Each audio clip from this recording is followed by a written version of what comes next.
Hey guys, tonight we are going to do something that, on paper, sounds completely insane. We are going to stand on a beach, look out at the largest, deepest, and deadliest body of water on planet Earth, and we are going to decide to cross it. And here is the kicker. We are going to do it without a GPS, without a magnetic compass, without a sextant, and without even a paper chart.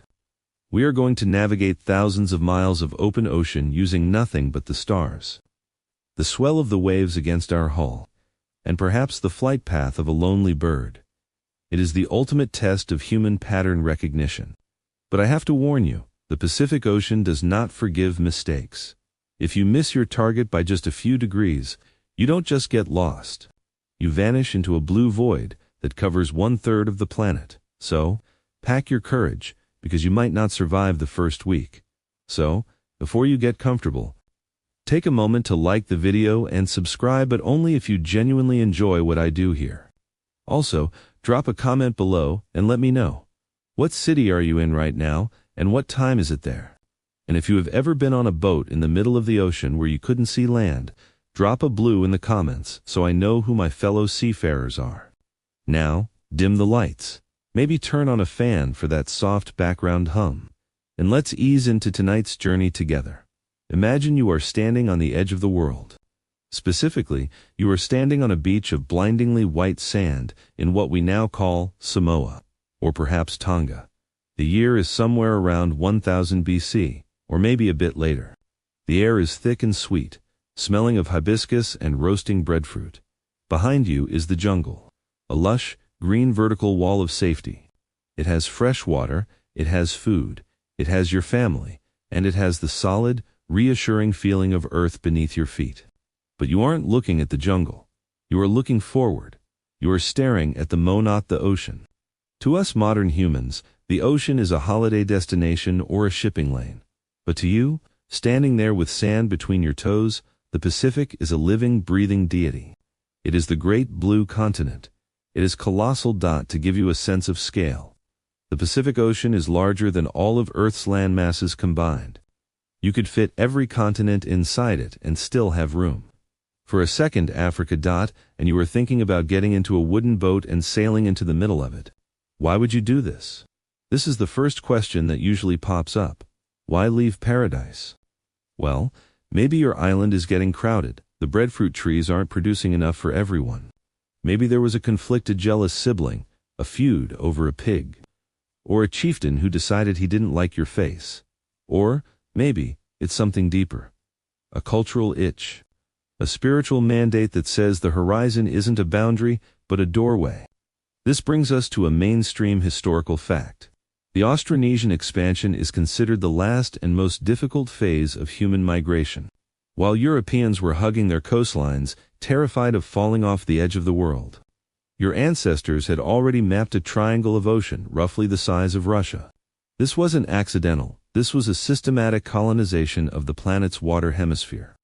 But here's where things get interesting, and where we find our first massive academic controversy. For a long time, Western historians looked at the map of the Pacific, saw these tiny specks of islands separated by thousands of miles of empty water, and said, there is no way they did this on purpose.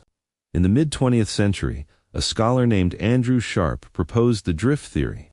He argued that the Polynesians were basically just lucky fishermen who got blown off course by storms. He claimed that their boats weren't good enough and their navigation methods were too primitive to intentionally find Hawaii or New Zealand. He essentially called your ancestors the world's luckiest castaways. This theory enraged a lot of people, and rightly so. It ignored the fact that you brought pigs, chickens, taro root, and women with you. You don't pack a breeding pair of pigs for an afternoon fishing trip. You pack them because you are moving house. Tonight, we are going to prove Mr. Sharp wrong. We are going to show that this was a feat of deliberate high science engineering, just without the metal dot. So you are standing there, watching the waves roll in. The sun is setting, painting the water in shades of violet and bruised orange. You feel a knot in your stomach. It's fear, healthy, rational fear. You know that once you leave the lagoon, the safety net is gone. There is no Coast Guard to call. There are no passing cargo ships. If you get sick, you die. If you run out of water, you die. If a storm smashes your hull, you become part of the food chain. Here is a niche. Slightly terrifying fact about the geography you are facing, the point of inaccessibility. There are parts of the Pacific, like Point Nemo, that are so remote that the closest humans to you are actually the astronauts on the International Space Station orbiting overhead. While you won't be sailing exactly there, the isolation is similar. In the vast stretches between the Marquesas and Hawaii, you are mathematically closer to death than you are to land. You look down at your hands. They are calloused from working with ADSs and coconut fiber. You aren't just a passenger, you are a crew member. You have spent the last 6 months building the vessel that will carry you. It's sitting in the lagoon right now, bobbing gently. It doesn't look like the Nina, the Pinta, or the Santa Maria. It looks like a giant water spider. It's a double-hulled canoe, a catamaran. Most ancient civilizations built boats that fought the water-heavy deep-draft vessels that smashed through waves. But your people decided to dance with the water. You built 2 hulls and lashed them together. It's a design of genius efficiency. But to the uninitiated eye, it looks fragile. Like a bundle of sticks held together by string. And that is exactly what it is. The night air begins to cool. The stars are starting to pop out, one by one. Sirius, the dog star, the Southern Cross. These aren't just pretty lights too. They are your road signs. They are your friends. You know them by name. You know where they rise, where they set, and exactly which island lies beneath them. You take a deep breath, inhaling the salt spray. The decision has been made. The pigs are loaded, the water gourds are filled.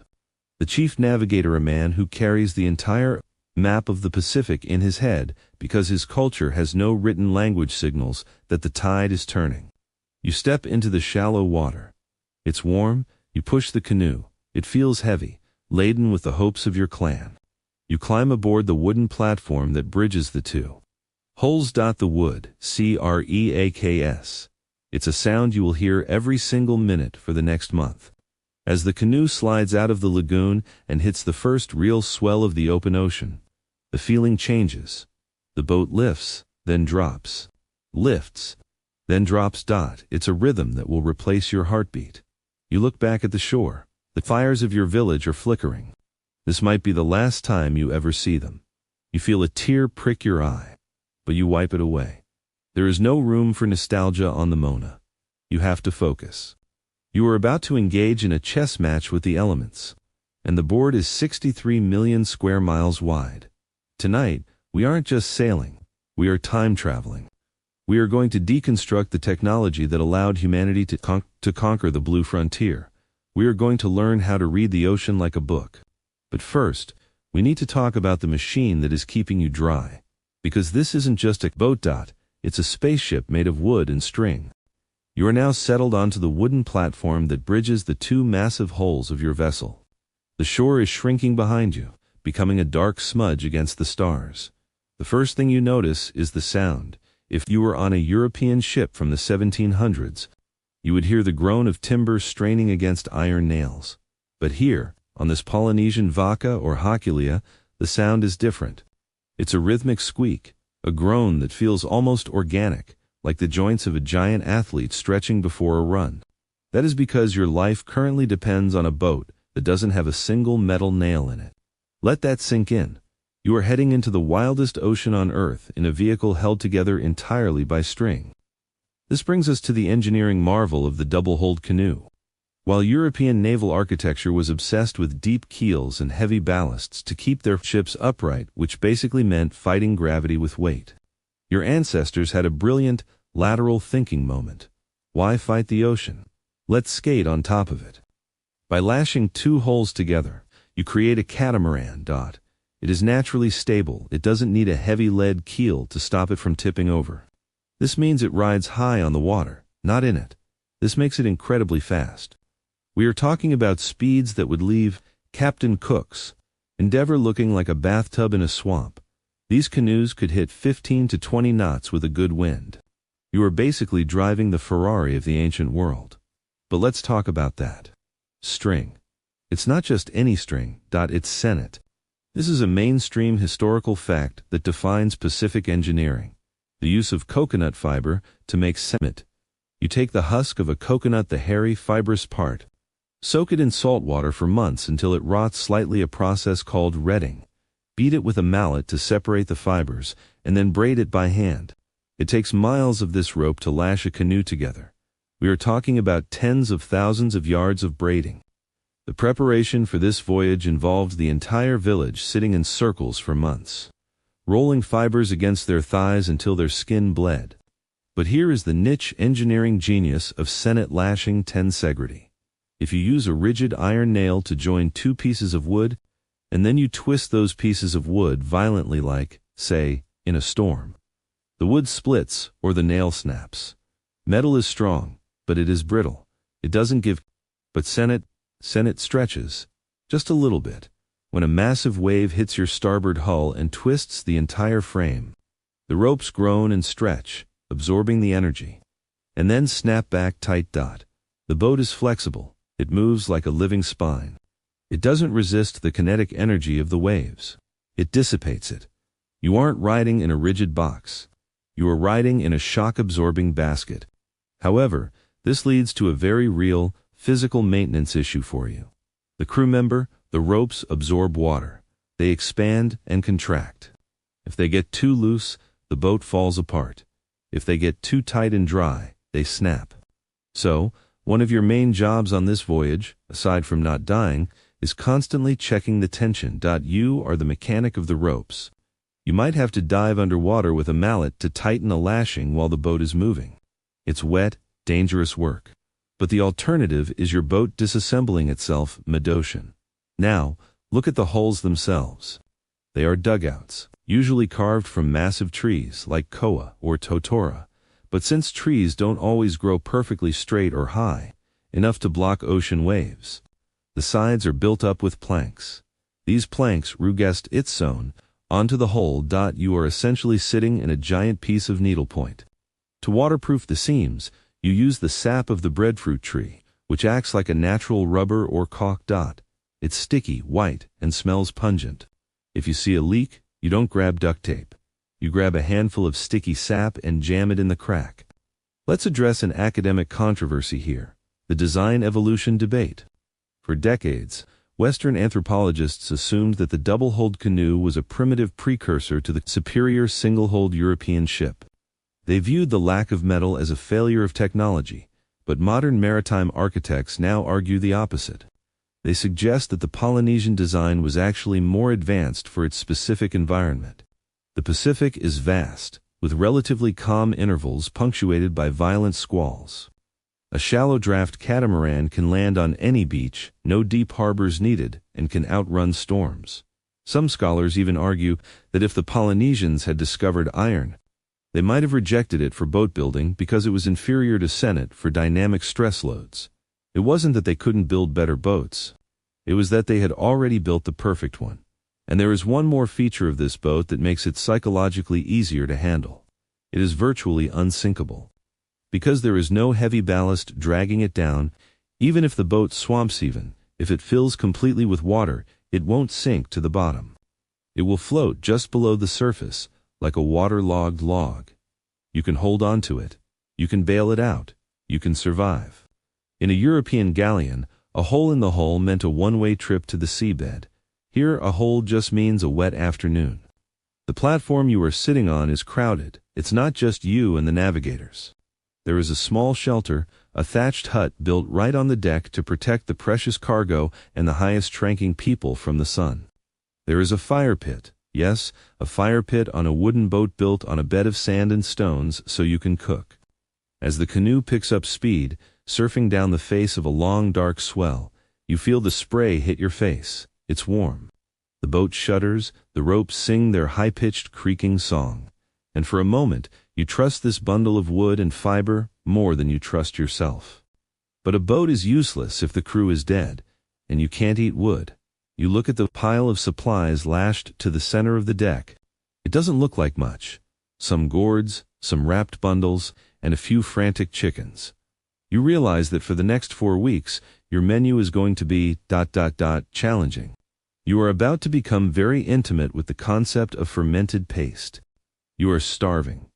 You have been at sea for 2 weeks. The fresh bananas you brought from the island were eaten in the first 3 days. The coconuts are heavy, so you save them for emergency hydration. The fresh fish you catch are great, but you can't always count on catching a tuna every day. So, you look at your pantry. This brings us to the unsung hero of Polynesian exploration: fermented breadfruit paste, masi or ma. Before you left, the women of your village engaged in a massive culinary preparation. They took breadfruit, that starchy, potato-like fruit, peeled it, cored it, and buried it in a pit lined with banana leaves. They let it sit there for months, sometimes years. What happens in that pit is a controlled rot. The breadfruit ferments. It turns into a sour, sticky, bolic substance. It smells ... strong ... like cheese that has given up on life. But here is the miracle. It doesn't spoil. Once fermented, this paste can last for years without refrigeration. On the canoe, it is packed tightly into leaves or baskets. When you are hungry, you take a chunk of this sourdough, maybe mix it with some coconut cream if you are lucky, and eat it.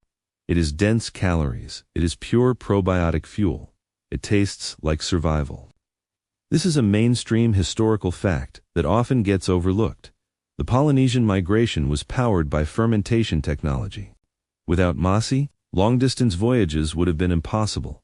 You simply cannot carry enough fresh food to cross 2,000 miles of ocean. But man cannot live on sour paste alone. You also brought livestock. You look at the small bamboo cage lashed near the center of the deck.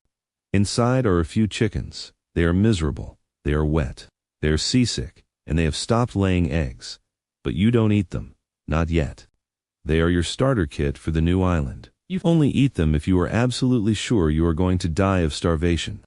And then there are the pigs. Yes, you have a pig on board. It is small, its legs are tied to prevent it from running around, and it is arguably the most valuable passenger on the boat. If the boat capsizes, saving the pig is priority number 2, right after saving the navigator. But the real killer out here isn't hunger, it's thirst. You are surrounded by water, billions of gallons of it, but you can't drink a drop. Saltwater dehydration is a horrific way to die. Your brain swells, you hallucinate, and your kidneys shut down. So, water management is your religion. You have gourds, hollowed-out calabashes filled with fresh water from your home islands. Spring, they are sealed with beeswax or gum to prevent evaporation. But water is heavy. You can't carry enough for a month, so you rely on the sky. This leads to a niche, ingenious survival hack: the sail catchment. Your sail is woven from pandanus leaves. It is massive and triangular, the crab claw sail. When a squall hits sand in the tropics, it rains violently and suddenly. The crew springs into action. You don't hide from the rain. You harvest it. You lower the boom slightly or manipulate the curve of the sail to create a funnel. The rainwater runs down the woven matting and pours off the corner of the sail in a stream. You hold your gourds under it. You drink directly from the stream until your belly aches. You wash the salt off your skin. For those 20 minutes of rain, you are rich. When the rain stops, you are back to rationing sips. But what if it doesn't rain? What if you are stuck in the doldrums? That dreaded band of calm near the equator where the sun bakes you alive and the clouds vanish. This brings us to an academic controversy: the drinking seawater myth. For years, some survivalists and historians debated whether Polynesians had a secret method of drinking seawater. Some claimed they mixed it with fatty coconut milk to neutralize the salt, which is medically impossible. Salt is salt.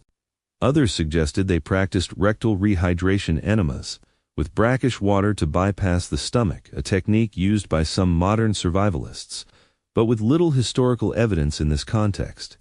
The reality, most experts now agree, is less magical and more brutal. Management. They simply knew how to minimize sweat. During the heat of the day, you don't move. You huddle under the shelter, you cover your skin with coconut oil to prevent evaporation. You become a lizard. You conserve every drop of moisture in your body. There is also a theory that they relied heavily on the lymphatic fluid of fish. If you catch a large fish, you can squeeze the flesh and the spinal column to extract a watery fluid that is much less salty than seawater. It's not Perrier, but it's drinkable. You look at the horizon. It's a flat, shimmering line. You are thirsty. Your mouth tastes like sour paste and dried fish.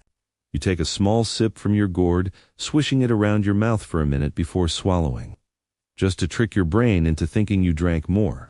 But as the sun sets, your focus shifts from your stomach to your eyes. The sky is darkening. The blue is turning to black. The navigator stands up. He walks to the bow of the canoe. He doesn't look at the water. Anymore, he looks up. The roof of your world is about to open. The great star map is turning on. You are about to witness the most sophisticated, non-instrumental technology ever devised by the human mind. Forget the sour paste. This is the main course. You are about to learn how to read the galaxy.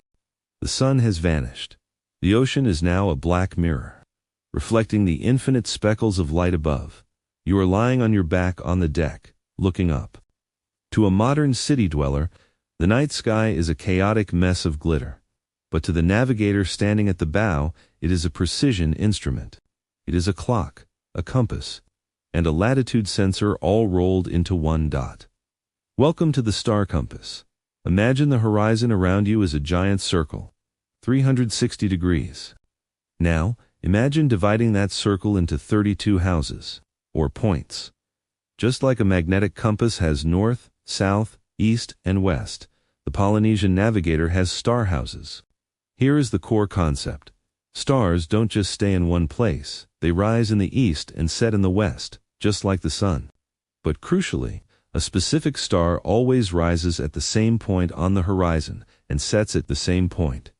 Take the star Altair, known perhaps as Humu. It always rises in the exact same spot, east-north-east. If you see Altair peeking over the horizon, you know exactly where east-northeast is. You don't need a magnetic needle. You have a celestial lighthouse. But stars move as the night goes on. Altair will rise higher and drift across the sky, becoming useless for finding the horizon point dots. So, what do? You wait for the next star. This brings us to a mainstream historical marvel, the star path cavang. The navigator doesn't just memorize one star. He memorizes a chain of stars. As one star rises and climbs too high, another star rises right behind it in the exact same spot to take its shift. It's like a celestial relay race. The navigator keeps the bow of the canoe pointed at this rising chain. He is literally steering into the stream of stars. Tonight, you are heading north toward Hawaii. The navigator is locked onto the Herculeus star Arcturus. It is his target. It hangs directly over the island of Hawaii at its zenith. But wait, what happens if it's cloudy? What happens if the eastern horizon is blocked? You look south. This leads to a niche, slightly mind-bending technique. The Southern Cross, Honai. If you are in the southern hemisphere, which you are for the first leg, the Southern Cross is your anchor. But it doesn't stay still. It rotates around the celestial pole. How do you use a spinning cross to find South Q? Use it as a clock hand. When the cross is upright, the distance from the top star Gacarex to the bottom star Acarex is roughly 6 degrees. If you extend that line down to the horizon about 4.5 times the length of the cross, that point is due south. It sounds complicated. It is complicated. It requires trigonometry without a calculator. The navigator is doing this math in his head, in the dark, while the boat is rocking. But the most critical piece of data isn't direction. It's latitude. How do you know how far north you have traveled? European sailors used sextants to measure the angle of the sun or stars. You use your hand, literally the magic calabash or hand measurements. You hold your hand out at arm's length. The width of your pinky finger might block out exactly 1 degree of sky. The width of your fist might be 10 degrees. You measure the height of a specific star, say, Polaris, the North Star, above the horizon. Here is the rule. The height of the North Star above the horizon matches your latitude. If Polaris is the width of 1 fist above the water, you are at 10 degrees north. If it's 2 fists, you are at 20 degrees. You are sailing toward a specific target star that passes directly over your destination island. When that star is directly overhead at its zenith, when it casts no shadow, you know you are at the correct latitude. You have hit the highway. Now, you just turn west or east, and run down that latitude line until you hit the island. This is called latitude running or zenith star navigation. This leads to an academic controversy, the mental capacity debate. For years, Western scientists doubted that a human brain could memorize the rising and setting points of over 150 stars. Plus, the complex geometry of latitude. Without writing anything down, they assumed there must have been some physical tool, some secret chart. But modern cognitive psychologists and anthropologists now argue that oral cultures have vastly superior memory capacities compared to literate cultures. Because you can't look it up, you must remember, the navigator's brain has physically adapted to store this data. He uses songs, chants, and stories to encode the star map. The story of Maui fishing up the island isn't just a myth, it's a mnemonic device for remembering a star path. You watch the navigator. He hasn't slept. He sits cross-legged, his eyes darting from the horizon to the zenith. He is in a trance state. He isn't just watching the stars. He is feeling the universe rotate around him. Suddenly, clouds roll in. A thick blanket of gray covers the sky. The stars vanish. The moon is gone. The world is pitch black. You panic without the stars. You are blind. You are spinning in a void. How can you steer? The navigator doesn't flinch. He closes his eyes. He asks everyone to be quiet.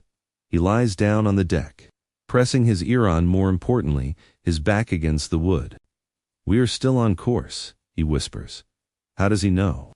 He isn't looking anymore. He is feeling. He is about to teach you how to read the ocean with your buttocks. The stars are gone. The sky is a featureless blanket of charcoal gray. You can see the bow of the canoe, let alone the horizon. To a European sailor in the 1700s, this would be the moment to drop anchor or panic. But you can drop anchor in 4,000 meters of water. The navigator is lying flat on the wooden deck inside the small shelter. He looks like he's sleeping, but he isn't. He is listening to the water with his body, specifically with his testicles and his lower back. Welcome to the most esoteric and misunderstood art of Polynesian navigation, wave piloting, tilapa, swell reading. Here is the physics lesson. The ocean is never still. Even on a calm day, there are swells. These are long-distance waves generated by trade winds thousands of miles away. They are the heartbeat of the ocean. In the Pacific, there is almost always a dominant swell coming from the east, the trade wind swell. It is steady, rhythmic, and relentless. There might also be a secondary swell coming from a storm in the north, and maybe a faint tertiary swell from the south. When these swells hit your canoe, they don't just rock it. They have a specific signature. The main swell might lift the stern and roll the boat forward, a pitch motion. The secondary swell might slap the side, causing a roll motion. The navigator memorizes this feeling. He knows that if the boat is pitching and rolling in a specific rhythm, say, lift, lift, slap, then he is on the correct heading. If the boat turns off course in the dark, the rhythm changes. The lift, lift, slap becomes a slap wallow lift. His body detects the change in the pattern instantly. He is a human gyroscope. This brings us to a niche, slightly hilarious fact, the sensitive bits theory. Traditional navigators, like the legendary Ma Piailug, openly stated that the most sensitive parts of the body are the best for detecting these subtle vibrations. This is why they lie down or sit with their legs crossed, maximizing contact between their seat and the hull. Some accounts even suggest that navigators would instruct apprentices to let their testicles rest against the wood to feel the deepest reverberations of the ocean. It sounds like a joke, but in a world without sensors, your nerve endings are the only data inputs you have. Tonight, the navigator feels something wrong. The rhythm is muddy. The waves are bouncing back. This is reflected swell refraction. When a massive ocean swell hits an island, it doesn't just stop. It bounces back, like a sound wave hitting a wall. This creates a shadow or an interference pattern. If you are sailing in the open ocean and suddenly the waves become choppy or confused, without any wind change, it means there is land nearby disrupting the flow. The island is echoing the waves back to you.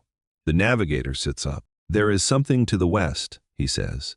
He can feel the slap back from a distant atoll. He has detected an island in the pitch dark, just by the way the boat jiggled. This leads to a mainstream historical marvel, the stick charts of the Marshall Islands. While we will cover this in detail later, the concept starts here. The Marshallese realized that swells curve around islands and cross each other. They created physical maps made of sticks to teach this concept. But tonight, on the canoe, the map is entirely internal. However, this skill is incredibly fragile. This brings us to an academic controversy, the lost art debate. For a long time, Western scientists dismissed wave piloting as folklore or sixth sense nonsense because they couldn't measure it. It wasn't until the 1970s and 80s, when David Lewis and others sailed with these navigators, that they realized the physics were real. But the controversy remains how much of this skill was lost. Modern revivalists admit that wave piloting is the hardest skill to relearn. You can learn stars in a planetarium. You can learn birds from a book, but you can only learn wave patterns by sitting on a boat for 20 years. Some argue that the high-resolution wave piloting of the ancestors, the ability to detect an island 100 miles away by a single wave twitch, might be extinct, and what we have now is a low-resolution version. The navigator adjusts the steering paddle. He brings the canoe back into the groove of the main swell. The rhythm returns to the comforting lift, slap. He relaxes. You relax, but then the sun rises. The darkness fades into a gray morning. The clouds are still there, low and heavy. The navigator stands up and scans the horizon. He isn't looking at the water anymore. He is looking at the clouds. Look there, he points. You squint. All clouds look the same to you, fluffy, white, or gray. But he sees something else. He sees a color that shouldn't be there. He sees a cloud that is anchored. He is about to teach you how to use the sky as a mirror to see what is hidden below the horizon. You are staring at the horizon again. By now, staring at the horizon has become your full-time job. It's day 10, or maybe day 12. The novelty of the open ocean has worn off, replaced by a dull, aching monotony. To your untrained eye, the view is identical to yesterday. A flat blue pancake meeting a domed gray ceiling. There are clouds, sure. Big, puffy, white cumulus clouds drifting lazily across the sky. To you, they look like cotton balls. To the navigator, they look like a map.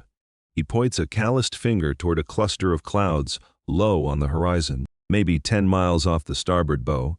That is not a cloud, he says. That is land. You squint, it looks exactly like a cloud. It's white, it's fluffy, it's floating in the sky. How can that be an island? This brings us to the atmospheric science of land clouds. Fixed clouds. Here is the physics. Land heats up faster than water. Even a tiny atoll, barely peaking above the waves, absorbs solar radiation and radiates heat. This column of warm air rises thermal convection. As it rises, it cools and condenses into moisture. The result, a permanent, stationary stack of clouds that sits directly on top of the island, like a chimney, while the other ocean clouds are drifting past with the trade winds, moving from east to west. The land cloud stays put. It anchors itself. The wind blows the ocean clouds through it or around it, but the land cloud rebuilds itself constantly in the same spot. It looks like a rock in a stream, with the water, other clouds flowing around it. If you see a cloud that refuses to move while all its friends are drifting by, you have found an island, but it gets more detailed. The navigator tells you to look at the bottom of the cloud. This is the secret of the cloud mirror.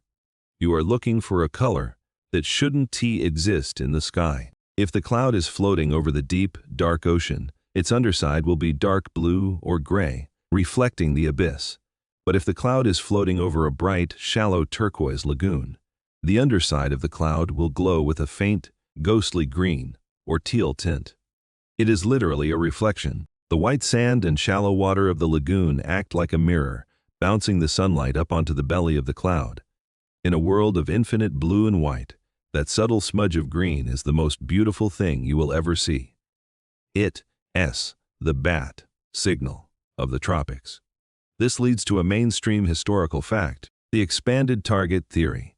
One of the biggest questions people ask is, how did they find tiny islands like Rapa Nui Easter Island in such a huge ocean?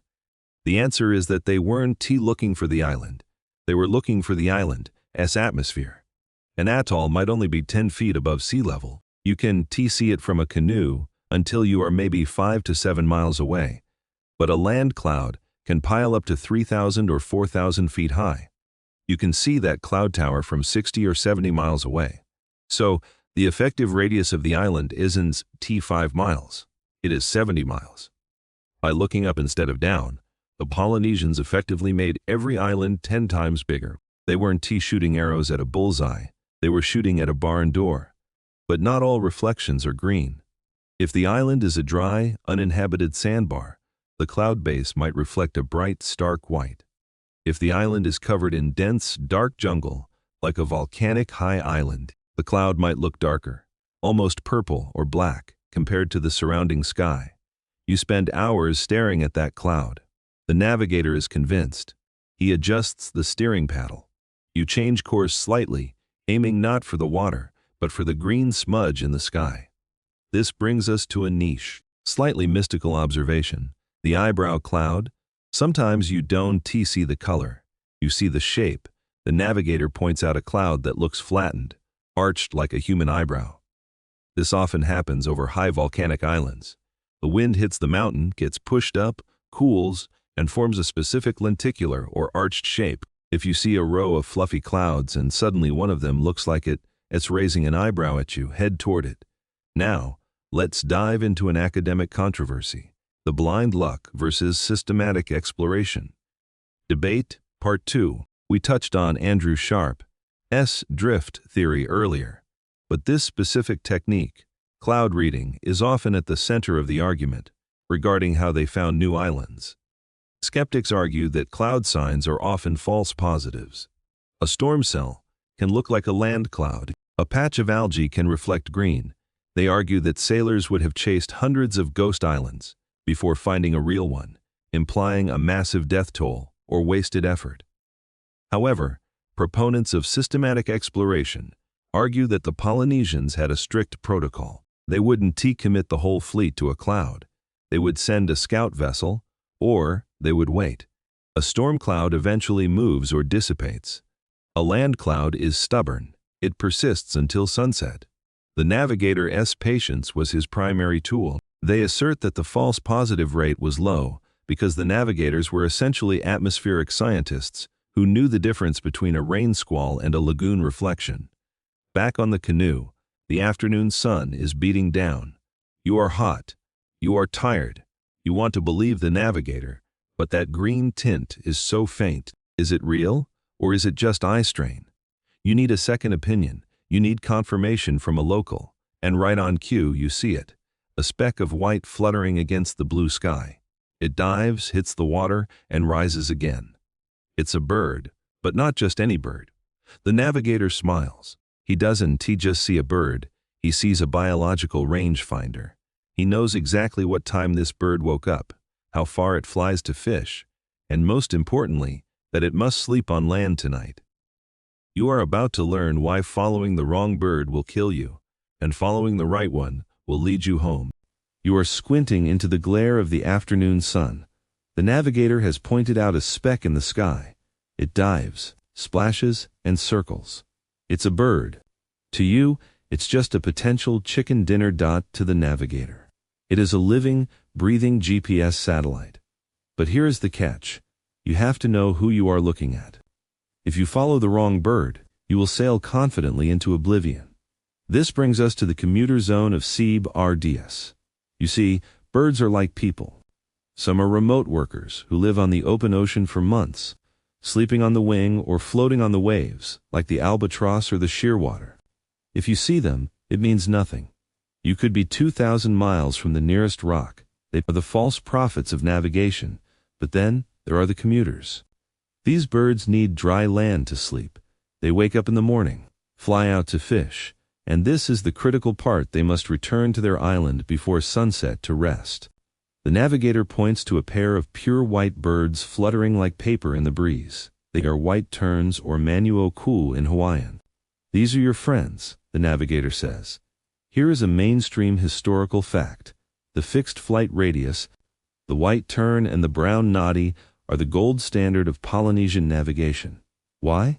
Because they have a very specific battery life. They rarely venture more than 30 to 50 miles from their home island. If you see a brown noddy, you are roughly 40 miles from land. If you see a white tern, you might be even closer. Think about the math. You are in a circle of ocean that is thousands of miles wide. Suddenly, you spot a white tern. You have just shrunk your search area from the entire Pacific to a 40-mile radius. That is a massive data spike. But simply seeing them isn't enough. You have to watch what time it is. If you see these birds in the morning, they are flying away from land to go fishing. You fly in the opposite direction of their flight path. If you see them in the late afternoon, they are flying home. You turn the canoe and follow them. They are literally leading you to their front door. But there is a niche. Slightly wilder bird hack, the frigate bird homing pigeon. You might have noticed a large, menacing bird with a forked tail and a red throat pouch perched on the canoe's mast. This is a great frigate bird. These birds are notorious pirates. They can't land on water because their feathers aren't waterproof. They would drown. They usually steal fish from other birds. But the Polynesians found a use for them. Some oral traditions and early European accounts suggest that navigators would capture, keep them on the canoe, and feed them. When they were lost or looking for new land, they would release the bird. Since the frigate bird refuses to land on water, it will instinctively fly high and head straight for the nearest land. If it flies off and doesn't come back, you follow it. If it circles and comes back to the mast, it means there is no land nearby. It was essentially an aerial drone scout. Now, let's dive into a fascinating academic controversy: the golden plover migration theory. One of the biggest mysteries of the Pacific is, how did the Polynesians find Hawaii? It is incredibly isolated, thousands of miles north of Tahiti. It's a tiny target in a massive ocean. Some historians and ornithologists propose that the discovery wasn't an accident, but a result of biological observation. The Pacific golden plover collia is a migratory bird. Every year, millions of them fly from Alaska to Hawaii and then down to Tahiti. The theory goes that ancient Tahitians noticed these birds arriving every year from the north and leaving every year toward the north. They realized there must be land up there. Why else would the birds fly into the void? So, the theory suggests they didn't just sail randomly. They followed the migratory path of the plover. They chased the birds to find Hawaii. Skeptics argue that a canoe cannot keep up with a bird flying at 50 miles per hour. But proponents counter that you don't need to keep up. You just need to know the direction. The birds proved the land existed. The canoe just had to hold the course. Back on the deck, the sun is getting lower. The false prophets, the wandering albatrosses are drifting aimlessly, but the white terns are gathering. They are chattering, grouping up, and banking toward the horizon where the green cloud was spotted. Earlier, the navigator nods. The birds confirm the cloud. The cloud confirms the swell. All the data points are converging. You are close, but navigating isn't always this soft. Sometimes you need hard data. You need a chart. But you can't carry paper charts on a wet canoe, so how did the ancients record complex wave patterns and island locations for training? They built charts out of sticks. We are leaving the open ocean for a moment to look at one of the most incredible artifacts in human history. A map that looks like a piece of abstract art, but acts like a physics textbook. Let's take a brief mental pause from our wet, rocking canoe. The sun has set. The birds have gone home. And while we wait for the deep night to settle in, we need to talk about how you actually learned this stuff. Did you just guess? No, you went to school, but your school didn't have blackboards, iPads, or paper maps. It had sticks. We are going to teleport momentarily to the Marshall Islands, a group of low-lying atolls where wave piloting became an obsession. Because the islands are so flat, you can't see them until you crash into them. Here, the The navigators created one of the most fascinating objects in the history of cartography, the stick chart. If you walked into a museum today and saw one, you would think it was a piece of avant-garde modern art, or perhaps a basket-weaving project that went terribly wrong. It is a lattice of coconut midribs, the stiff spine of the leaf tied together with fiber, with tiny cowrie shells tied at specific junctions. This brings us to a mainstream historical fact. It is not a map of land. It is a map of physics. To a Western eye, a map shows geography. Here is the island. Here is the distance. But the stick chart is different. The shells represent islands. The straight sticks represent the dominant ocean swells, usually the trade, wind swell we talked about earlier. The curved sticks are the genius part. They represent how that swell bends, refracts, and diffracts around the islands. Remember the reflected swell from section 5? The stick chart is a physical diagram of that phenomenon. It shows the shadow of turbulence that stretches out behind an island. It shows the nodes where two swell patterns crash into each other to create a confused, choppy sea, a specific zone called a boot. If you are sailing and the water suddenly gets choppy in a specific rhythm, you remember the chart. Ah, I am at the intersection of stick A and stick B. The island must be to the north. You are literally reading the geometry of the water. There are three main types of these charts, which is a nice little piece of trivia. Matang, a symmetrical, abstract chart used to teach the theory of wave mechanics to beginners. It doesn't represent real islands, it's the textbook. Meadow, a chart showing a small specific group of islands. Rebbi the master chart, covering the entire Marshall Islands chain. But here is the niche, slightly counterintuitive fact. You never take the chart to sea. If you were caught looking at a stick chart on the canoe, you would probably be mocked or demoted. The chart is a library tool. It is for memorization on land. Before you leave, you study the chart until you can close your eyes and see the web of sticks in your mind. Once you step onto the canoe, the chart stays behind. If you haven't internalized the map, you have no business being a navigator. This leads to an academic controversy, the secret code debate. For a long time, Western explorers couldn't decipher these charts. They tried to overlay them on standard nautical maps, but nothing lined up. The distances were all wrong. Some anthropologists argue that this is because the charts represent cognitive distance, time traveled rather than linear miles. Others argue that the charts were never meant to be standardized. They were intensely personal. A master navigator made his own chart. The curvature of a stick might mean strong swell to him, but weak swell to his rival. They weren't public documents. They were proprietary, encrypted data belonging to specific families. When the old masters died without passing on the oral key, many charts became unreadable mysteries. So, back on the canoe, you have the stick chart burning in your memory. You know that you are approaching the target. The birds said so. The green cloud said so. But now, it is pitch black again. The moon has set. The water is ink. You are tired. You are straining your eyes against the darkness. You are looking for land. But you can't see the island, you can't see the cloud, and you can't see the birds. But the old master navigator tells you to look deeper. He tells you to look into the water. Look for the lightning. He whispers. Lightning, you ask. There are no clouds. Not in the sky, he says. Underwater. You are about to witness the most controversial, mystical, and disputed phenomenon in Polynesian navigation. Something that science is still struggling to explain. You are hanging over the edge of the canoe, staring into the abyss. The night is dark, moonless, starless, and terrifyingly quiet. You are looking for a light that the old master navigator swears is there. But to your eyes, the ocean is just a bucket of black ink. Look deeper, he whispers. Not at the surface, deep down. You strain your eyes. Until they burn, you feel like you are hallucinating, and then, for a split second, you see it. A streak of light, fast, like a comet tail. But underwater, it flashes from the depths and points like an arrow toward the horizon. Te, Lapa, the master says. The lightning, this brings us to the most mysterious, controversial, and frankly X-Files level technique in the Polynesian arsenal. Deep-sea bioluminescent direction finding. While the stars are reliable and the waves are physical, Te Lapa, as it is called in the Santa Cruz Islands, is the force of the Pacific.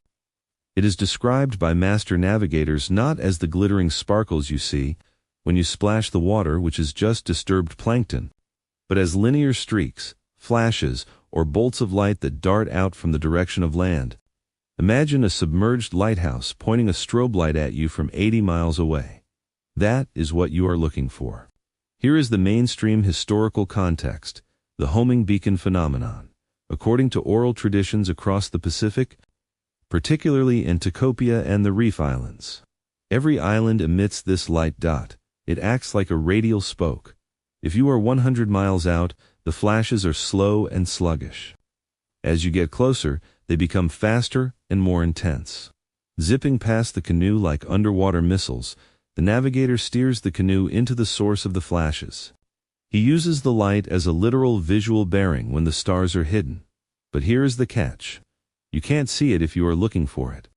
The navigators say that if you focus too hard, it disappears. You have to use your peripheral vision. You have to put yourself in a trance-like state. It sounds like magic, doesn't it? Use the force, Luke. But you are sitting on a wooden boat in the middle of nowhere. So if the master says look at the magic light, you look at the magic light. This leads to a niche. Fascinating detail. The canoe height requirement.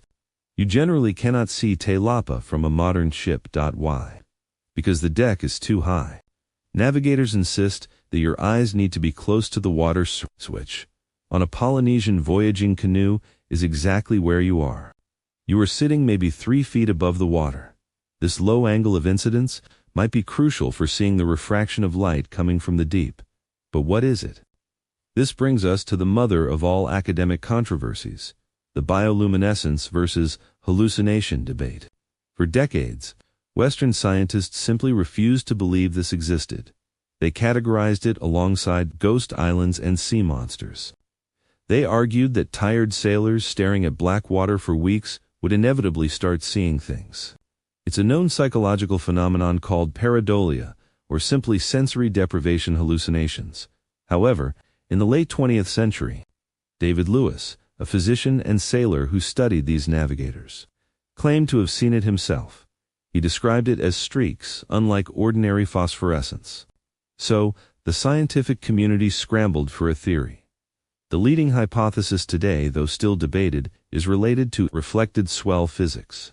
Remember how islands bounce waves back? The theory is that this deep, reflected swell crashes into the incoming ocean swell underwater. This collision creates turbulence deep below the surface. This turbulence agitates the bioluminescent plankton dinoflagellates that live in the deep scattering layer. So, the streak is actually a shockwave of agitated glowing plankton caused by the echo of the island. If this theory is true, the Polynesians weren't using magic. They were observing fluid dynamics, visualized by microorganisms. They were seeing the sound of the island hitting the water. But there is an opposing camp of skeptics who argue it might be counter-illumination from predators, flashes of light from squid or fish chasing prey. They argue that perhaps islands support higher densities of life, so you see more flashes near land. But this doesn't explain the directionality of the claim, that the streaks point to the land. You look back at the water, you see another flash, then another. They are pointing roughly to the southwest. The navigator is calm. He doesn't need to know the physics of dinoflagellations. He just knows that the lightning is calling him. He adjusts the course. The canoe swings around. You are now running down the beam of the light. But as you get closer, the concept of movement begins to feel strange. You have been on this boat for 3 weeks. The ocean looks the same every day. You don't feel like you are moving across a map. It feels more like you are sitting on a treadmill. This leads to a profound psychological shift in how you perceive the world. In Western navigation, you move your ship across a static grid. You are the active agent. The world is the background, but in Polynesian navigation, the philosophy is inverted. You are not moving. The canoe is stationary. It is the center of the universe. The ocean is flowing past you, and you are pulling the islands toward you. This is it. You are about to enter the mind-bending geometry of the Pacific, where the islands are mobile and you are the anchor. You have been sailing for weeks. Your skin is crusted with salt. Your muscles are lean and hard from constant balancing, and your mind has entered a strange, altered state. If I asked you right now, where are you going? You would point to the horizon. But if I asked you, are you moving? Your answer might surprise a modern sailor. To your eyes, and to the deep philosophy of the navigator, the canoe is not moving. The canoe is the rock. It is the center of the universe. It is the unmoving point around which the entire cosmos pivots. Welcome to the mind-bending concept of ETAC moving island navigation. In Western navigation, we view the world as a static grid. We are a dot moving across a piece of paper. We draw a line from point A to point B, and we crawl along that line. But the Polynesian navigator flips the script. He believes the canoe is stationary. The ocean flows past the hulls like a conveyor belt. The destination island is not over there. It is being pulled toward you. You are literally reeling in the horizon. This isn't just a poetic metaphor. It is a rigorous geometric tool. Here is the mainstream historical fact: the triangulation of the invisible. To know how far you have traveled without an odometer, you need a reference point. But you are in the open ocean. There are no landmarks. So, the navigator chooses a reference island, the ETAC island. This island is usually off to the side, miles away, often completely invisible below the horizon. But the navigator knows exactly where it is. He visualizes this invisible island as the ocean flows past the canoe. The reference island appears to move backward against the backdrop of the rising and setting stars. Imagine you are sitting on a stationary train looking out the window. A distant mountain, the reference island, seems to move backward as the scenery rushes by. The navigator divides the voyage into segments based on this movement. We are in the first segment, he thinks, because the reference island is sitting under the star Altair. 2 days later, we are now in the second segment, because the reference island has moved back and is now sitting under the Pleiades. He tracks his progress not by miles, but by the bearing of a distant, invisible island relative to the stars. It is a mental triangulation system that requires holding a complex, dynamic 3D map in your head 24 hours a day. This leads to a niche, almost superhero-level requirement: the sleepless processor. Because this map exists only in the navigator's mind, and because the map is constantly updating in real time, the navigator cannot afford to lose the visualization. If he falls into a deep sleep and wakes up disoriented, the map collapses. The reference island slips out of position. The ETAC is broken. Therefore, master navigators were known to stay awake for days on end, or practice microsleeping, napping for 10 minutes at a time, while maintaining a low-level awareness of the swell and the stars. They were running a background app in their brains that drained 90% of their battery, but they could never close it. This cognitive feat brings us to a heated academic controversy: the egocentric versus geocentric debate. When Western researchers first documented ETAC, most notably Thomas Gladwin in the 1970s, they described it as a purely egocentric system. Everything revolves around the sailor. They marveled at how primitive people could navigate without a bird's-eye view, geocentric view of the world. However, modern cognitive scientists and indigenous scholars argue that this distinction is insulting and wrong. They argue that the navigator holds both views simultaneously. He sees the bird's-eye view, the stars, the geography, and the canoe view the horizon. The controversy lies in whether ETAC is a unique, non-Western cognitive ability, or if it's actually just ... relative velocity physics that looks like magic to observers. Some scholars argue that Westerners fetishized the mystical aspect of ETAC, ignoring that it is basically just advanced vector calculus done without symbols. So, you sit there. You are the emperor of the still point. You watch the stars rotate. You watch the invisible island slide backward in your mind. You feel powerful. You feel like you are commanding the ocean to bring you the land. But nature has a way of humbling emperors. While you were busy pulling the island toward you, you failed to notice that the conveyor belt of the ocean was changing. The rhythm of the swell, that comfortable lift-slap you got used to, has become erratic. The wind, which has been hitting your cheek consistently from the southeast, suddenly dies. The sail goes slack. The ropes stop creaking. The silence is deafening. Then, the wind hits you again. But this time, it comes from the north, and it's cold. You look at the horizon, the green cloud is gone. The stars are gone. A wall of blackness is consuming the sky. It looks like a bruise spreading across the atmosphere. You aren't just facing a rain squall. You are facing a typhoon or a massive frontal system. In the world of instrument navigation, this is bad. In the world of non-instrument navigation, this is catastrophic. Why? Because your entire system depends on seeing things, stars, clouds, birds, or feeling consistent things swell. A storm takes away your eyes. It takes away the stars. And worse, it churns the ocean into a chaotic washing machine, destroying the delicate swell patterns you use to steer. The navigator stands up. He screams an order. Drop the sail. Lash everything down. You scramble. The ETAC map in your head is trembling. The universe is no longer pivoting around you. It is trying to crush you. The canoe, which felt so stable, is now a leaf in a hurricane. You are about to enter the void phase of navigation. No stars, no sun, no waves, just chaos. How do you find your way when the world turns into a blender? The universe has dissolved. There is no sky. There is no ocean. There is only noise. A tropical squall, or perhaps the edge of a cyclone, has swallowed your canoe. The comfortable, rhythmic world of swell reading and star paths is gone.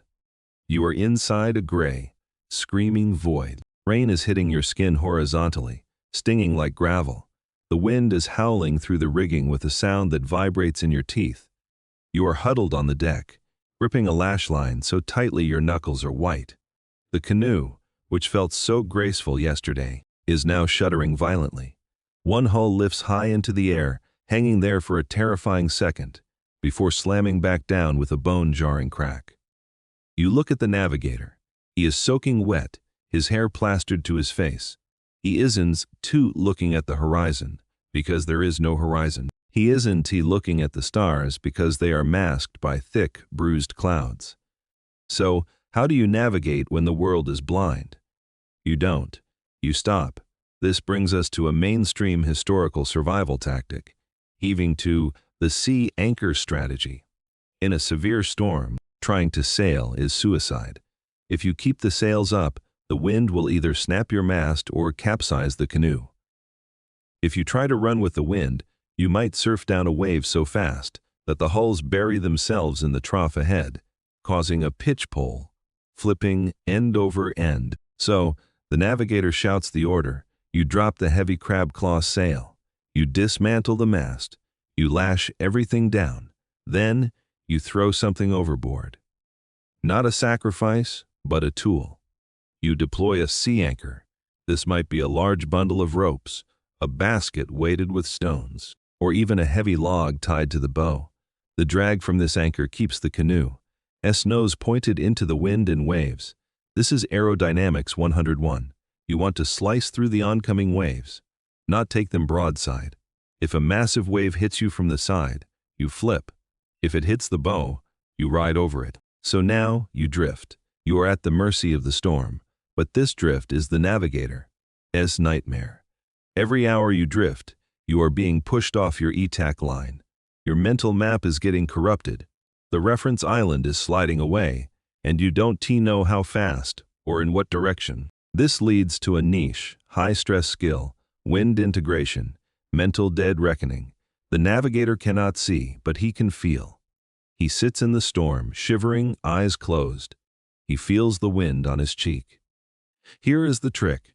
Storm winds usually rotate. As a cyclone or squall passes over you, the wind direction shifts, clocking from north to northeast to east. The navigator has to memorize this rotation. Okay, for 2 hours the wind pushed us southwest at roughly 5 knots. Then it shifted, and for 3 hours it pushed us west at 3 knots. He is doing vector calculus in his head in a hurricane. He is maintaining a mental tally of the error. When the storm clears, he has to apply this error vector to his course to figure out where the hell he is. If he forgets to account for the 2 hours of southwest drift, you might miss the island by 20 miles.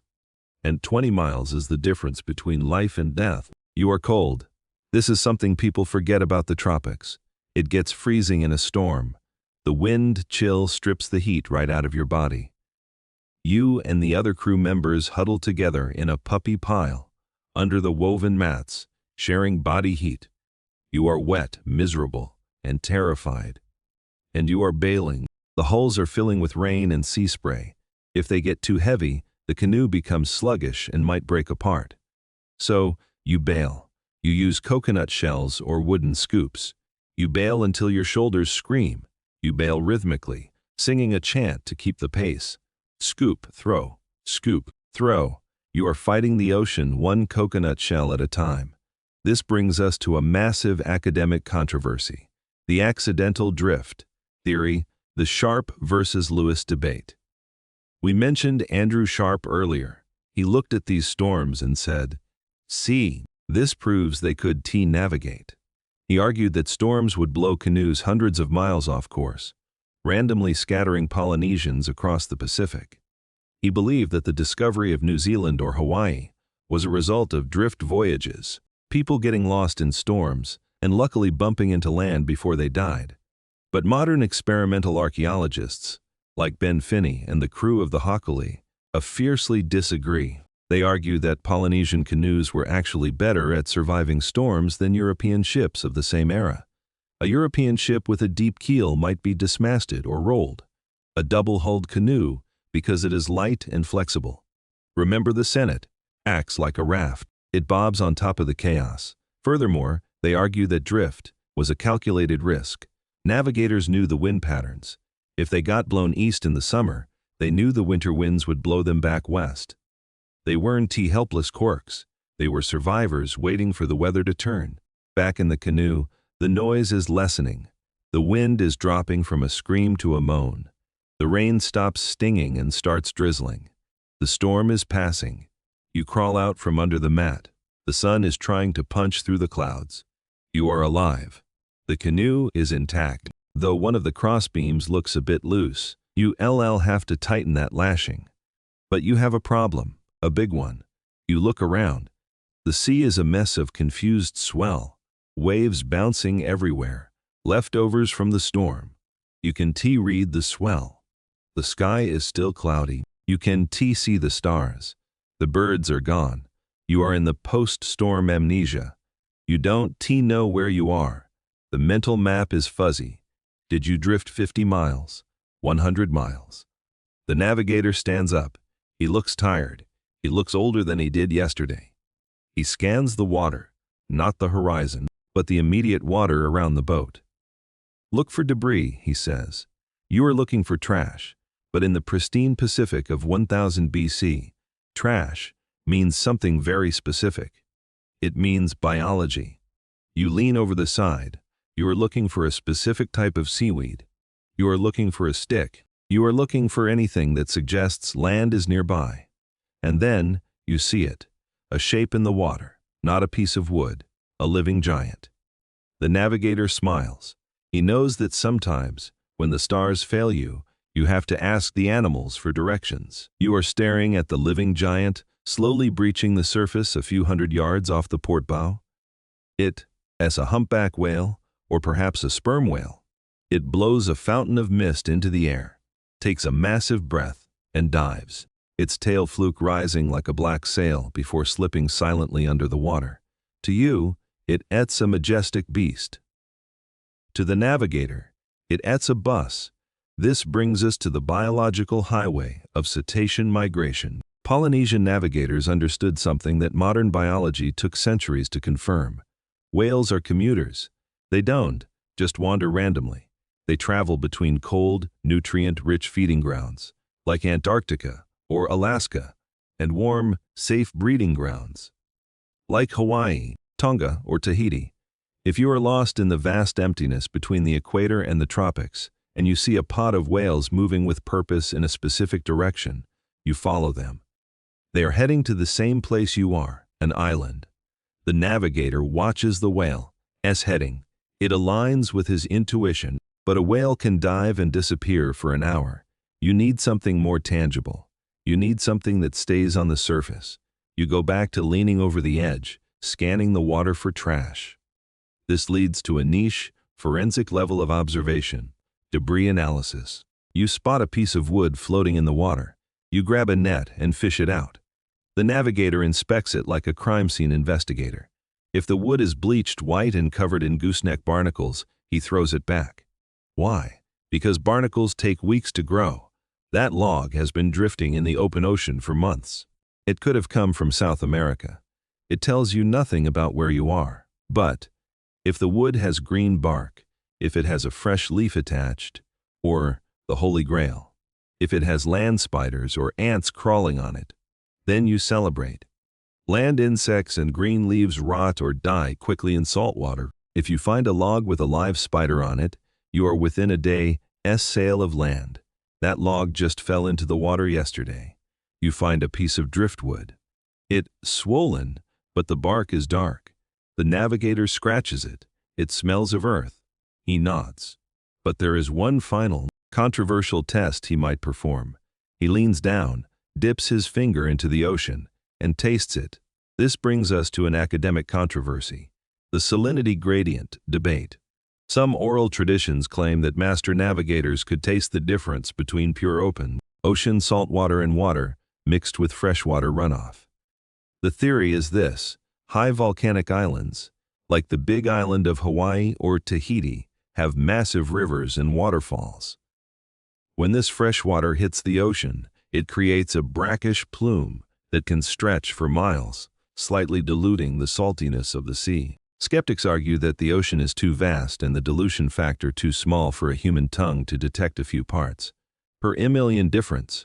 They call it a myth. However, believers and some modern navigators argue that after drinking controlled amounts of water for a month, your palate becomes hypersensitive. To them, the ocean near an island tastes sweet or flat, compared to the sharp brine of the deep sea. Whether he actually tastes the river or just tastes his own hope, the navigator seems satisfied. Prepare the conch shell, he says. You strain your eyes. The sun is setting behind a bank of clouds. And then you see it. Not a green cloud, not a bird, hard black rock. It peeks out from the haze, the summit of a volcano, Mauna Kea or perhaps Helicol, rising 13,000 feet out of the sea. It is massive. It is solid.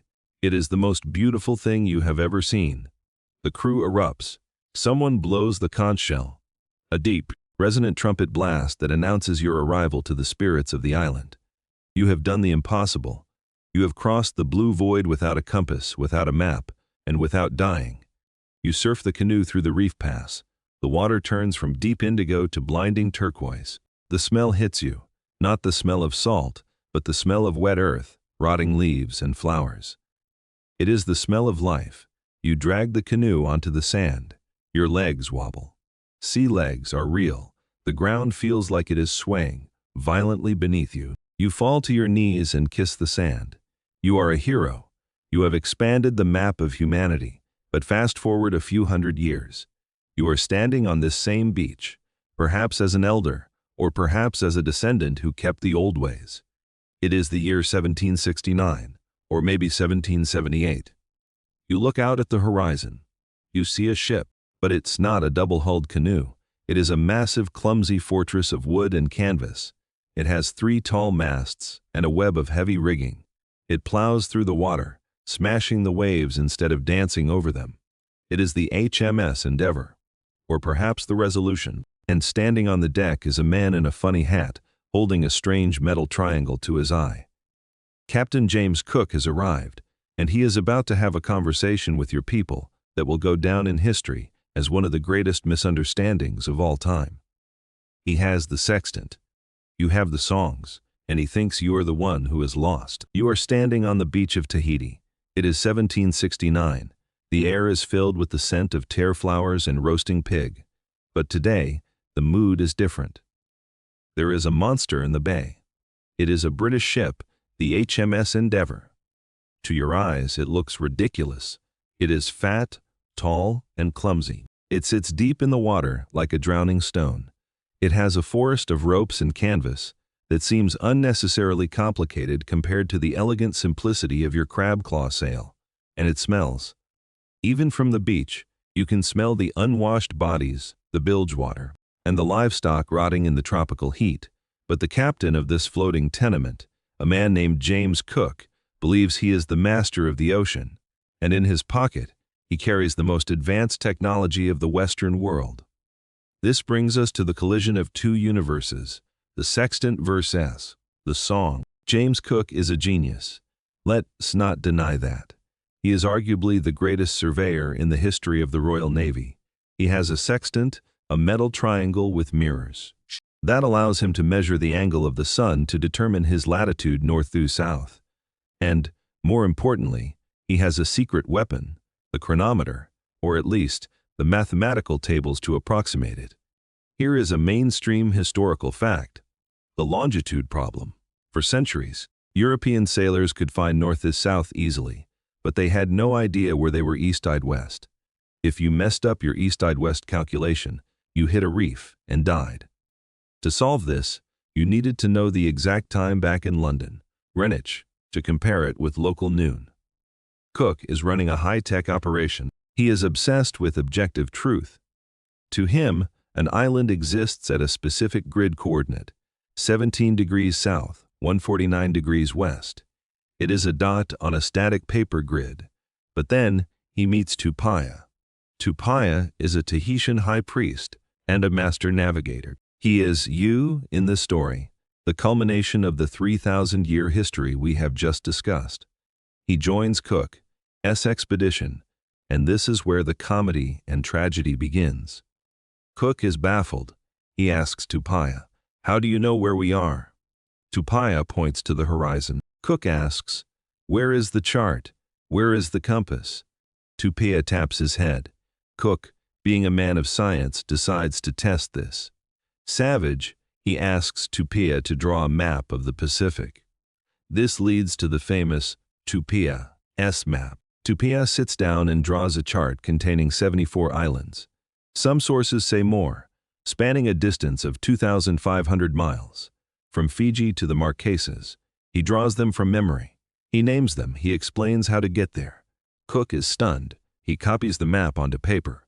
The British officers are excited. They think they have just been handed the ultimate cheat sheet to the Pacific. But here is the niche, tragic twist. The map didn't work. When the British tried to sail using Tupaya's map, they could find half the islands. They got frustrated. They started to think Tupaya was lying or just making things up. These natives are confused, they wrote in their journals. But Tupaya wasn't confused. The British were illiterate in his language. The problem was projection. Cook was trying to force Tupaya's knowledge onto a Mercator projection, a grid where north is always up, and straight lines represent constant bearings. But Tupaya didn't think in grids. He thought in radial bearings. From a center point.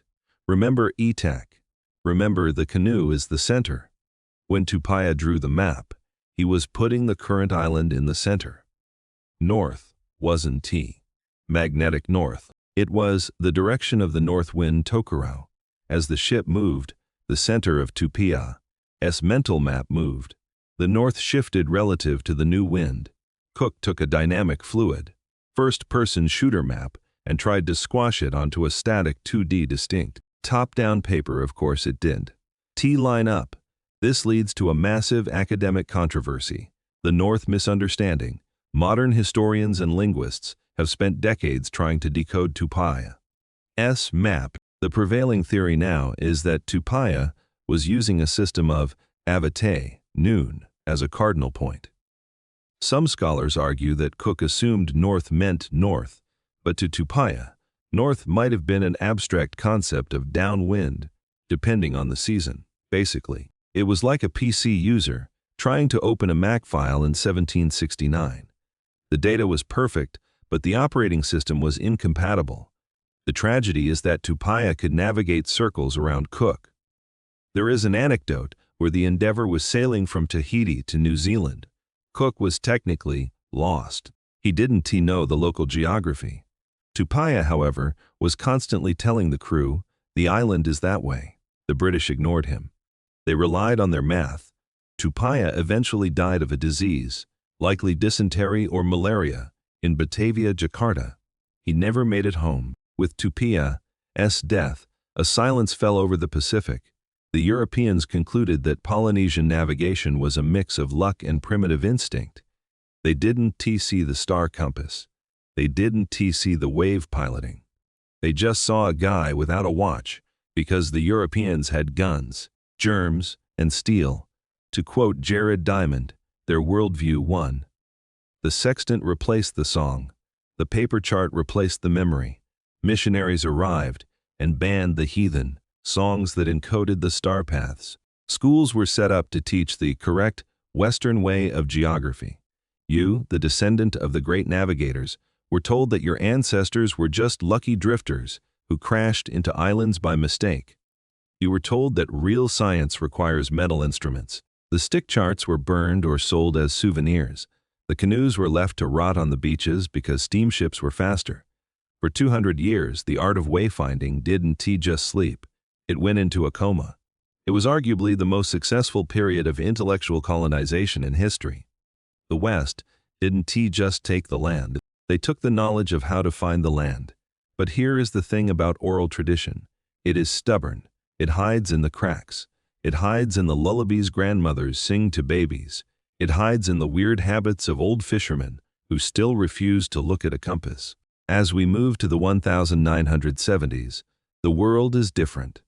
We have satellites. We have radar. We have gone to the moon. But in Hawaii, a group of young people is looking at the ocean and feeling a sense of loss.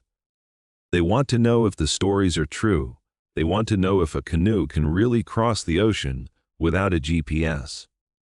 But there is a problem. There are no master navigators left in Hawaii. The lineage is broken. The last man who knows the secret is living on a tiny remote island in Micronesia, thousands of miles away. And he has sworn never to teach the secrets to an outsider. You're about to meet Maupilug, and he is about to break a 3,000-year-old law to save a dying art. The year is 1973. We are in Hawaii. The Hawaiian Renaissance is in full swing. People are rediscovering the hula, the language, and the pride of being indigenous. But there is a gaping hole in the center of this cultural revival. The ocean, the skeptics, the drift theorists, are still winning the argument. Textbooks still say that Polynesians drifted to Hawaii by accident. To prove them wrong, a group of anthropologists, sailors, and dreamers form the Polynesian Voyaging Society. They decide to build a replica of an ancient double-hulled canoe. They call her Hokul, a star of gladness. She is beautiful. She is 62 feet long. She captures the imagination of the public. But there is a catastrophic problem. They have built the spaceship, but they have realized that no one knows how to fly it. The lineage of navigation in Hawaii had been broken for centuries. There was not a single person left who could guide Hokul to Tahiti, a 2,500-mile journey, without instruments. If they tried, they would likely die, and the skeptics would be proven right forever. The dream was about to crash before it left the dock.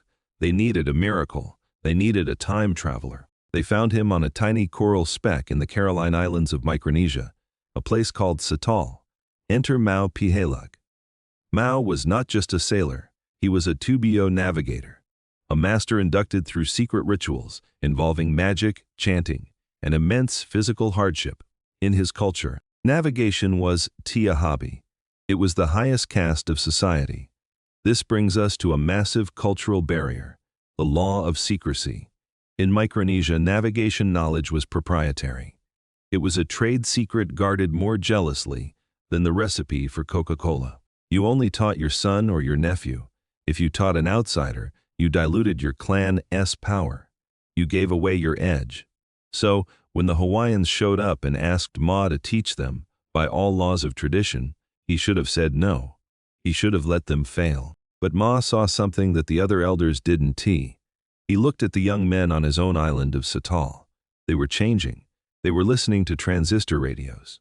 They were drinking Coca-Cola. They wanted to move to Guam or Saipan to get jobs in hotels. They didn't want to sit in the canoe house for 20 years learning star paths. Ma realized a terrifying truth.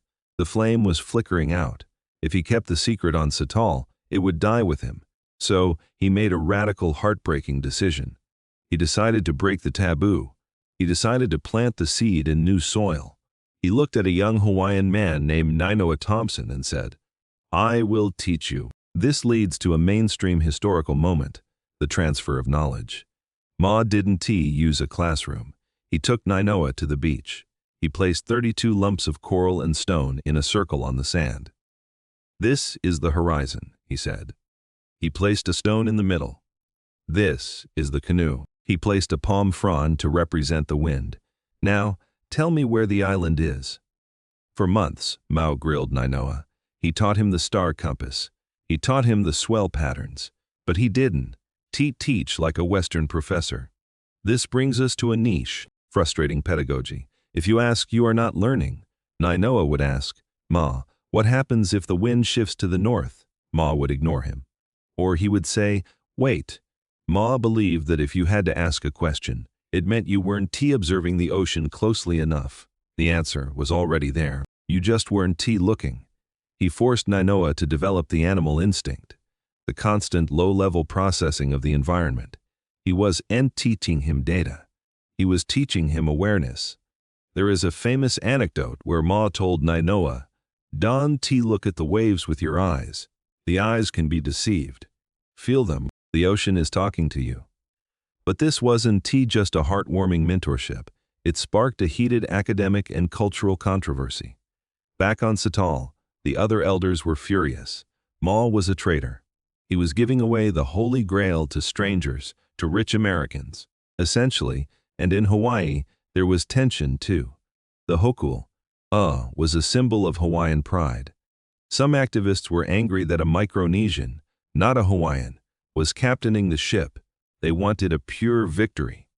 The pressure on Nainoa was immense. He was carrying the weight of two cultures. If he failed, Ma would be disgraced, and the Hawaiian Renaissance would look like a joke. The date is set, May 1, 1976. The hokul, A, is loaded. The provisions are packed modern food, but traditional methods. Ma steps on board. He is the captain and the navigator. Nainoa is the apprentice. Ma does something dramatic. He walks over to the storage compartment. He takes the emergency compass, the sextant, and the charts. The safety net the lawyers insisted on. He tapes them shut. He seals them. "Trust the canoe," he says. "Trust the ancestors." The canoe pushes off from Maui. Thousands of people are cheering. The sails catch the wind. As the land disappears behind them, the crew looks at Mao. He doesn't look back. He looks at the water. He looks at the setting sun. He is about to navigate 2,500 miles of open ocean, crossing the equator, passing through the doldrums, targeting a specific bay in Tahiti, using nothing but the image of a stone circle in his mind. You are on that boat. The safety net is gone. The training wheels are off. The next 30 days will determine if history is real, or if it was just a fairy tale. You are 2,000 miles from land. The excitement of the launch has faded. The cheering crowds of Maui are a distant memory. Now, there is only the relentless sun, the cramped deck, and the psychological pressure cooker of the hokul. For 31 days, you are living in a space the size of a school bus with 16 other men. You are sleeping in shifts. You are eating canned food because the traditional food spoiled. And you are watching Mao. Pia Lug is a machine. He doesn't seem to sleep. He sits on the rail, smoking hand-rolled cigarettes, staring at the waves.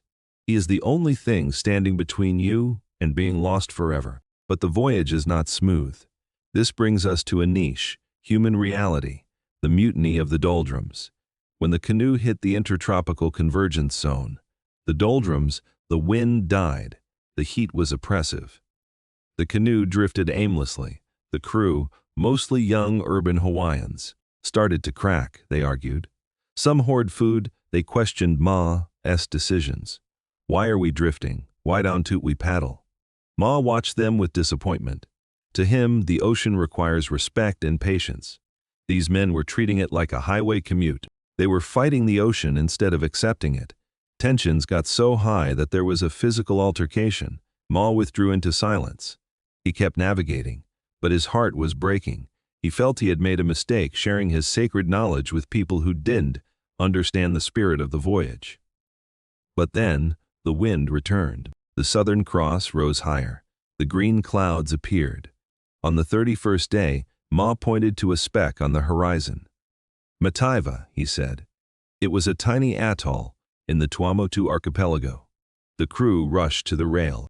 They checked the chart, which they had unsealed only after spotting land.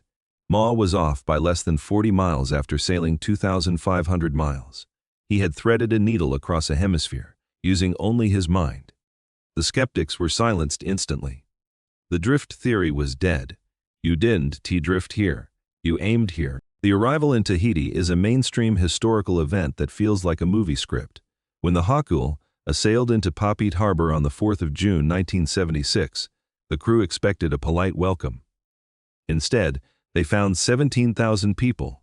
Over half the population of Tahiti was on the beach. It was Woodstock for the Pacific. People swam out to the canoe. They climbed onto the hulls, sinking the boat to the gunwales with their sheer weight. They were crying. They were singing old chants. For the Tahitians, seeing a double-hulled canoe arrive from the north wasn't just a stunt. It was the return of a family member who had been gone for 600 years. It proved that they were not isolated savages. They were the descendants of the greatest explorers on Earth. But amidst the celebration, there was a shadow. This leads to the final academic and personal controversy, Ma's departure. While the crew was partying, celebrating their fame, Ma quietly packed his bag. He was disgusted by the bickering and the ego he saw on the canoe. He felt the crew had learned the mechanics but missed the soul. He didn't say goodbye. He grabbed a young crew member, asked for a ride to the airport, and flew back to his tiny island in Micronesia. He left them. It was a harsh lesson. He was telling them, you have the boat, but you don't have the discipline. It took years to repair that relationship. Nainoa Thompson had to fly to Micronesia, sit at Ma's feet, and apologize. He had to learn not just the stars, but the humility. Ma eventually returned. He realized that Nainoa was the real deal.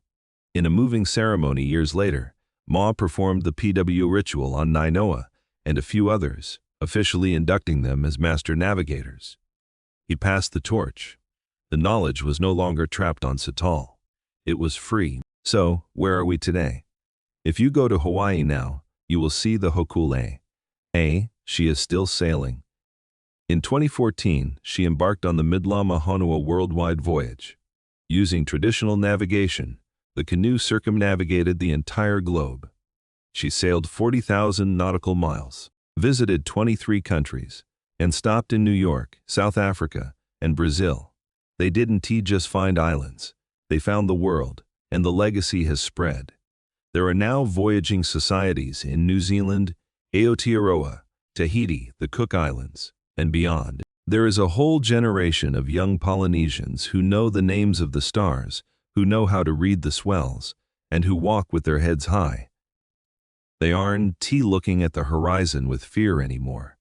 They are looking at it with ownership. The story we told tonight started with you, standing on a beach, terrified of the blue void. It ends with you realizing that the void isn't empty. It is a highway. It is a home. The ocean doesn't divide the islands. It connects them. And as long as there is someone who remembers the song of the stars, the path will never be lost again. So, the canoe has finally come to rest. The sails are furled. The heavy wooden anchor has splashed down into the soft sand of the lagoon floor. The shouting crowds have gone home, and the torches on the beach have burned down to glowing embers. It is just you and the ocean now. Listen to the sound of the water lapping against the hull. Slap, swish, slap, swish. It's a slower rhythm now. It's not the aggressive, pounding beat of the open ocean. It's the gentle, rocking lullaby of the harbor.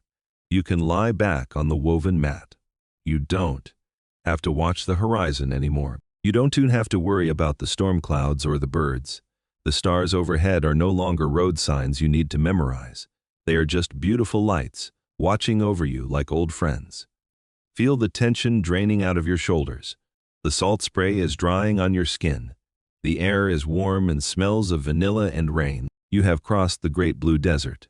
You have done the impossible. And now, you have earned the right to close your eyes. The world is vast, but you are safe in this little corner of it. The canoe is holding you. The ocean is rocking you. Let the current take you, not to an island, but to sleep. Drift away. The story ends here. Good night.